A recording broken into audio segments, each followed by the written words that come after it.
Hello साथियों, भारतीय साक्षर नियम 2023 में हम पढ़ रहे हैं धारा 60, जो कि भारतीय साक्षर नियम 1872 की धारा 65 के समरूप है। अवस्थाएं जिनमें दस्तावेज के संबंध में द्वितीयक साक्ष्य दिया जा सकेगा। Case in which secondary evidence relating to documents may be given. इसी का हम ए भाग यानी कि धारा 60 सब क्लोज ए हम आपको बता चुके हैं।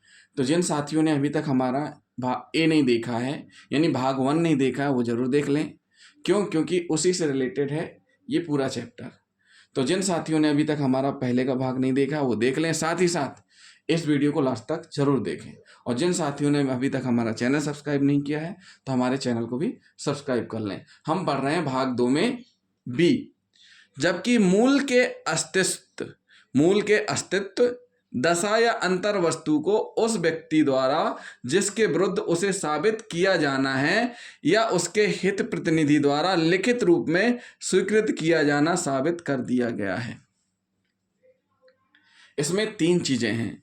प्राइमरी सोर्स के अस्तित्व, दशा, अंतर वस्तु को किसके द्वारा, जिसके विरुद्ध साबित किया जाना है, या तो उसके द्वारा या उसको किसी प्रतिनिधि द्वारा लिखित रूप में स्वीकृत किया गया है। तो साथियों, इसमें हम आपको एक रेखा चित्र के माध्यम से बताएंगे। मान लीजिए न्यायालय में बात चल रहा है, 2 पक्षकार हैं, ए पक्षकार, बी पक्षकार। बी पक्षकार और ए पक्षकार को किसी बात को लेकर बात चल रहा है। इसी बीच कोई ऐसा दस्तावेज है जो बी के द्वारा पेश किया जाना है, किसके खिलाफ, ए के खिलाफ। ए के विरुद्ध कोई दस्तावेज साबित किया जाना है, ए के विरुद्ध कोई दस्तावेज साबित किया जाना है और ए के द्वारा लिखित रूप में स्वीकृत कर लिया है। क्या स्वीकृत कर लिया है कि स्वीकृत कर लिया है। तो ऐसी स्थिति में मूल दस्तावेज को आहूत यानी सम्मन्ड या बुलाने किए जाने की आवश्यकता नहीं होती है, जब ए के द्वारा उस चीज को एक्सेप्ट कर लिया जाता है। क्या कह रहा है, ऐसे मामले में लिखित स्वीकृति ग्राह्य है इस खंड में जब दस्तावेज का अस्तित्व या उसकी अंतर वस्तु को साबित कर दिया जाए कि उसे व्यक्ति ने दस्तावेज को साबित कर दिया जाए कि उस व्यक्ति ने जिसके विरुद्ध उसे साबित किया जाना है लिखित रूप में स्वीकृत कर लिया है। तो मूल दस्तावेज को आहूत यानी सम्मन्ड यानी बुलाने की आवश्यकता नहीं होती है। दस्तावेज की अंतर वस्तु को द्वितीयक साक्ष्य द्वारा साबित किया जा सकता है। क्या किया जा सकता है फिर, दस्तावेज कि अंतर वस्तु को द्वितीयक साक्ष्य के द्वारा साबित किया जा सकता है। क्यों, क्योंकि एक पक्षकार के द्वारा एक्सेप्ट कर लिया गया है। क्या मान लिया गया, स्वीकृत कर लिया गया उस चीज को, तो फिर वहां पर मूल की आवश्यकता नहीं होगी। किंतु यदि मूल दस्तावेज का पंजीकरण, रजिस्ट्रेशन, स्टैंप की कमी के कारण अग्राह्य है तो लिखित स्वीकृतियां इस खंड में ग्राह्य नहीं होंगी।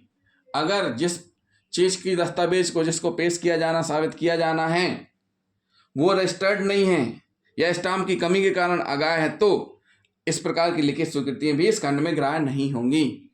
फिर क्या कह रहे हैं कि स्मरण रखना चाहिए, याद रखना चाहिए कि इस धारा के अंतर्गत केवल प्राथमिक साक्ष्य के बदले द्वितीयक साक्ष्य ग्राह्य होती है। इस धारा में केवल क्या है, प्राथमिक साक्ष्य के बदले द्वितीय साक्ष्य ग्राह्य होती है।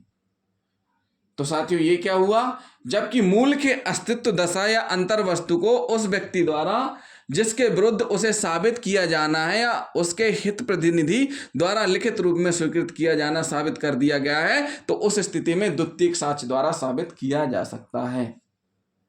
तो साथियों, ये क्या हुआ, बी। अब हम भाग 3 में यानी कि धारा 60 का सी बताएंगे भाग 3 में। तो साथियों, हमारे वीडियो लगातार देखते रहें, साथ ही साथ कमेंट और शेयर भी करते जाएं और लाइक भी करते जाएं। जिन साथियों ने अभी तक हमारा चैनल सब्सक्राइब नहीं किया है तो हमारे चैनल को जरूर सब्सक्राइब कर लें। थैंक यू दोस्तों।